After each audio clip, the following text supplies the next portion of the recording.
What's up, guys? mcstu here, and today I want to talk about Star Trek Online, the future of Star Trek Online, what's going on with who owns it, and should we be worried?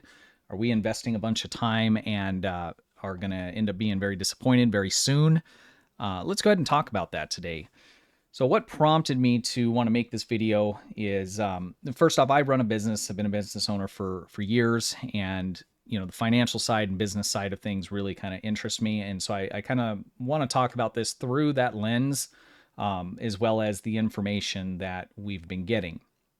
So what prompted me is I received a email from Cryptic Studios, and it was from the new CEO, Jack Emmert. Jack Emmert was the CEO of Cryptic Studios years and years ago. He got his start in the gaming industry at Cryptic Studios, was there in the beginning, and helped develop most of their major titles, including Star Trek Online. So I received the email. There's a whole bunch of stuff in there about, he's excited, he's back. It's basically introducing himself and kind of giving us a rah-rah. Sounds pretty genuine. I don't know anything about the guy. We'll take him at his word. It seems like he's pretty passionate about Star Trek Online and some of these other major titles that seem like, they're kind of his babies. It's where he kind of started. So he started at Cryptic Studios, worked his way all the way up to CEO, left, worked for many other major, MMO game developers, picked up a lot of new talent and skills there, and is excited basically to come back and apply those to Cryptic Studios. That prompted me to dig in a little bit more just to kind of what's been going on. So I've been keeping up on it a little bit from afar, right? So just to kind of recap, and I'm not going to go back through because it's complicated with how many names and all the different holding companies and this and that, but Embracer Group bought Cryptic Studios and Arc from, was it New World? Not New World. I can't think of their name. It's a Chinese company that owned them before. Perfect World? Perfect World? I think that's what it is. A few years back, they've basically been in transition. Seems like they've, just started hitting their footing, through the end of 2025. And then we received an announcement late last year, that Embracer Group was going to sell Cryptic Studios and also Arc Games. Arc Games is the publisher for Cryptic Studios. Cryptic Studios make Star Trek Online, Champions Online, Neverwinter, that kind of stuff. So that was kind of a big surprise because, they had just bought it and they had just kind of got through this transition. So I started kind of digging into this, see what does this mean? Is this just more shuffling, and who's it going to? And what I found was actually pretty interesting. So a company was created, a brand new company that bought Cryptic Studios and Arc Games. That company is called Project Golden Arc. The company was founded and started by the management team of Arc Games, so the publisher. So the people that run that publisher decided, let's start our own company.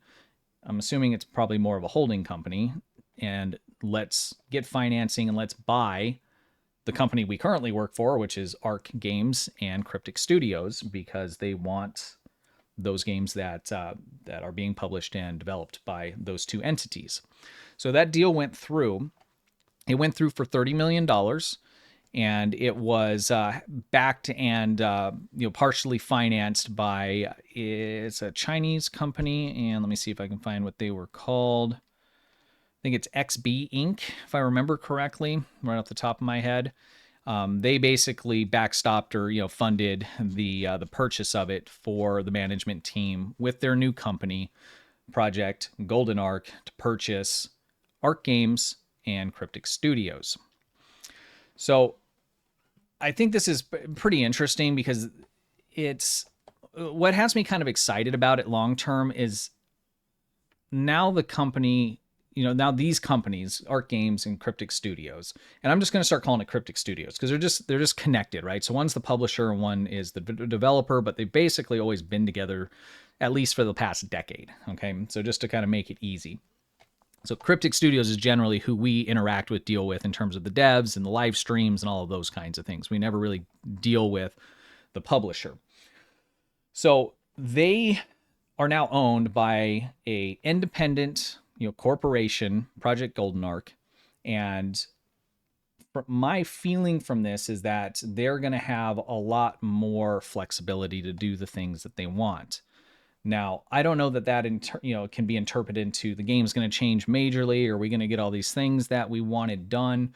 But it seems to me that there's a much smaller group of passionate people without a massive chain of, managers and command and corporation that are now running the company and can potentially do those things that they want to do. Let's talk about the financial side for a moment, because this is also interesting as well. So generally, and I run my own business. I have for the past 15 years. I have a lot of experience with raising capital, doing things like that.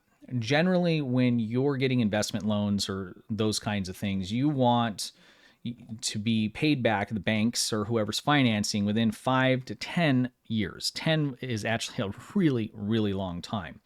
And generally those things will be front loaded. So let's just say it's 10 years and you borrow X amount of money, you make these very large payments on a monthly basis, and then generally you'll have a balloon payment at the end. So it's not even like the $30 million, if it was at 10 years, is going to be paid off at 10 years. It's at the end of 10 years, you should have been able to make enough profit on this gamble you took, purchasing the company, to be able to make these payments over the 10 years and pay the balloon payment, the balance of it, at the end of that 10 years. And then on top of that, also still be making money, right? So you can pay yourselves and, those kinds of things, reinvest into the company. So the people that started Project Golden Arc, the managers at Arc Games, obviously see the numbers. Generally, these kinds of, transactions aren't being made on an emotional basis. Like, I just love this so much and want to be able to develop it however I want. So here's $30 million. That's not normally how that works, right? And so generally how that works is you look at the P&Ls, you look at, what the profits are, you look at, player bases, different industry indicators around the particular product that you're buying, and you'll make a decision like that. So let's say that, that group of people, that's what they did. And, maybe they did have some emotion in it, right? And so maybe there's a little extra risk and problems there. What kind of reinforces my thought process that it's on very good footing for, semi long-term sustainability is that they are able to find a third-party company, XB Inc., which is actually a game developer, a Chinese game developer as well. So they're, obviously have industry knowledge. They're going to look at the books and all of those kinds of things, and they were willing to backstop or fund up to, I don't know what the exact amount is. They didn't disclose the total amount of capital that they provided to get to that 30 million, but I'm sure it was millions and probably tens of millions of dollars. They made a completely, emotionally detached decision, a business decision, that was a good bet, that they could invest that money and be able to make money from doing it by looking at, the books and the different indicators around the particular business within the realm of the industry.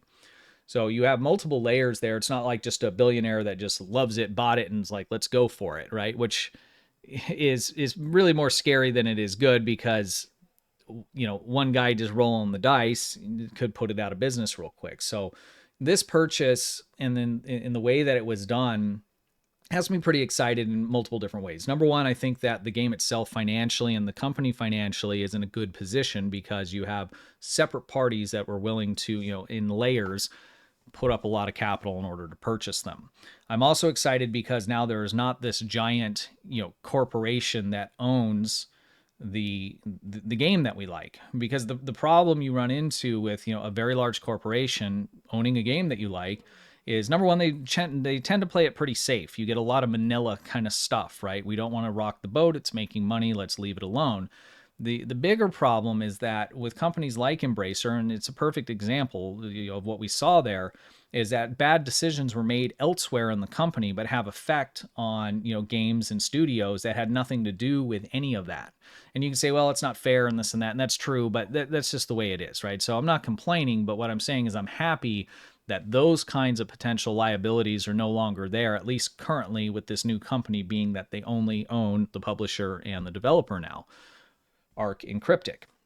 So we don't have to worry about, a whole nother, chain of studios and developers, potentially making bad decisions and causing problems for the game that we like, and the game that we like being developed by Cryptic and Arc not doing anything that's causing those issues. So it's much more isolated from the potential and the liabilities of, bad business decision making. Sometimes it's not even bad business, it's a gamble, and sometimes gambles don't pay off, and that's just the way it works. If you don't take risks, then there's no major upside. There can't be major upside without taking some kind of risk. And larger companies can absorb that, but there's going to be fallout, and that's what we saw with Embracer Group and Star Trek Online, and the way that all kind of shook out. So there was one other thing too that caught my attention in the email that was sent over, and let's just take a quick peek at that. So in this email, and I just cut out the one section here. So he talks about why he's excited to return to Cryptic. And I already kind of went through all of that. But here at the end, he says, of course, there might be more to come. So after him talking about like all the good things that he's excited to do, he's basically teasing that there is something big in the works, or at least an idea in the works. We don't know how far along that is. We don't know how far along it is in terms of, was that also considered in why they purchased it, or why this other company XP Inc. decided they would backstop and help finance this. We just don't know what it is. Is it a big rework to Star Trek Online? I don't know. Is it a whole nother game? You can literally make up whatever you think it might be, because it's literally just a guess. So I'm not sitting here saying, here's what I think it might be, or here's what you should think it might be. We just don't know. All we know is that there's some stuff that he's alluding to here that seems like it might end up being a big deal for this brand new company. And being that it's brand new and they're bringing, on the studio, this is stuff the studios probably, started working on, I'm assuming, not too long ago. I think most things that were in development got canceled when Perfect World, sold to Embracer Group. So just a little tidbit there. And, obviously this is just a tease, and there might be means they're working on something. What that is, I don't know.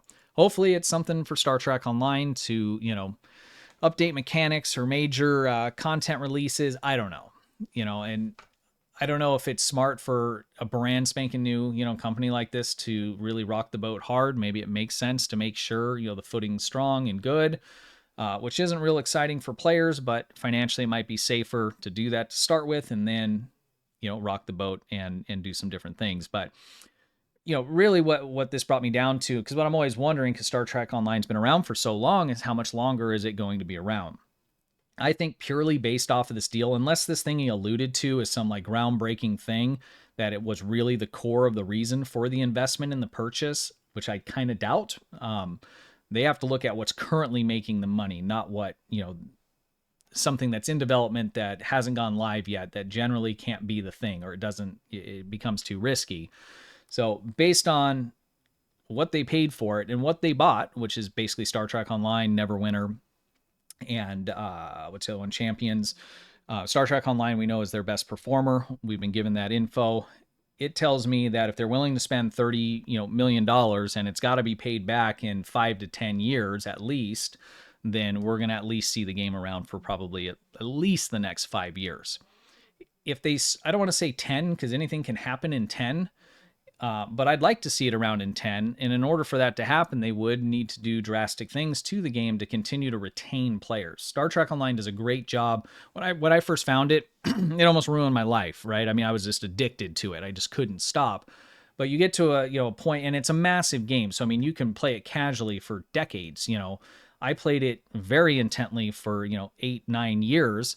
And at this point, I've kind of done all the things. And so I'm really hungry for additional, mechanics, systems, things like continue to make it more and more complicated. That's why I like it, the shipbuilding and all the different systems.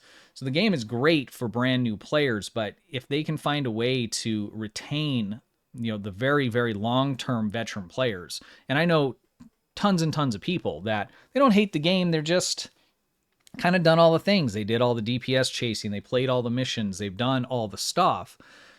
So if we could see other systems, and I'm just making stuff up, season passes, or I don't know. I don't know what the answer is, but I'd like to see something that is focused specifically on retaining long-term players. If Star Trek Online would do that, they could have record-breaking years. I mean, literally, because they get tons of new players in all the time, but they're also losing them on the back end.